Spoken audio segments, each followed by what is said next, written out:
Hey guys, it's Harleywood. Several months ago, I did a review on the Geissele reaction rod. I'll post a link in the description below where you can go check that out. And in that video, I mentioned as a armorer's tool, this is one of the things I can't believe I waited so long to get. It makes working on your upper receiver so much easier. I mean, especially when you have to put a lot of torque on the barrel, maybe to get a flash hider off or a comp off. There's even cases where I've crimped down the crush washer and then had to really, work it to get it back off. So I have a couple different tools, but this thing is awesome. When you get into receiver sets, I've got a couple of them here that aren't your standard profile upper receiver. You cannot use these clamp type assemblies. So, you clamp your upper receiver in there, stick it in a vise, clamp it down, and then you can work. And the other thing that this doesn't help with is, let's say you are torquing on a comp or a flash hider, that all of that pressure, all of that torque is still going back to the little pin, the little set pin that sets into the receiver. This does not help alleviate that. This does. Again, I'm not going to go into a deep review of this because I've already done so, link in the description.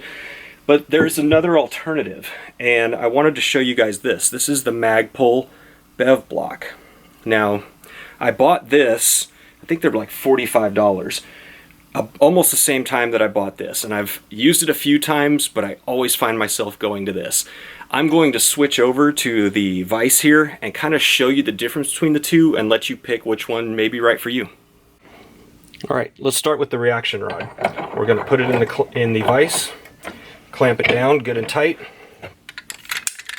Remove your bolt carrier, charging handle, and these grooves right here interface perfectly with your barrel extension in there.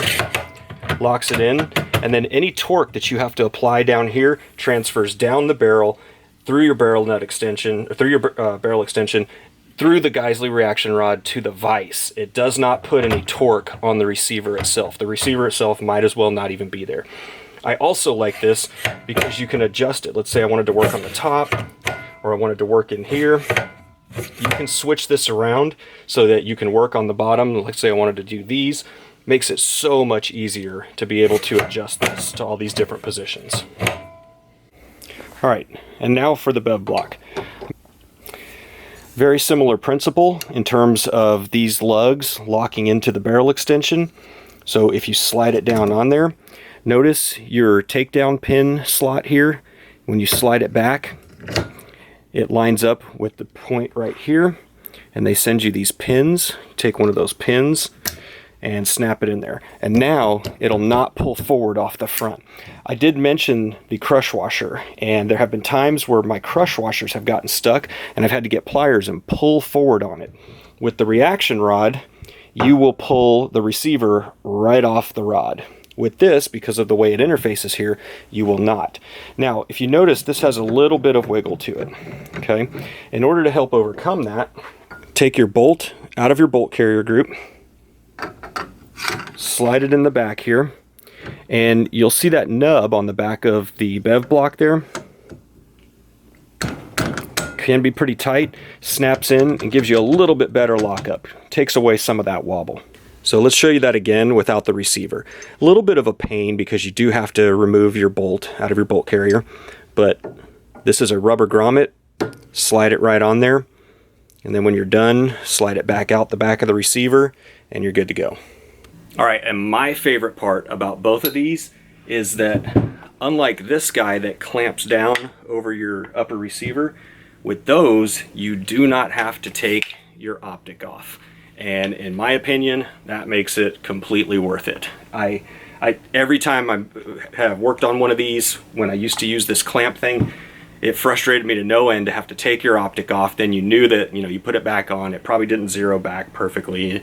Next time you go to the range, you got to spend, however much time redoing that. Because of YouTube's new firearms policies, I'm going to post a link in the description below to my Harleywood website. On that page, you will see links to where you can buy the Bev block and the reaction rod. And so just click through there and pick the one that works the best for you. One of them is about $45.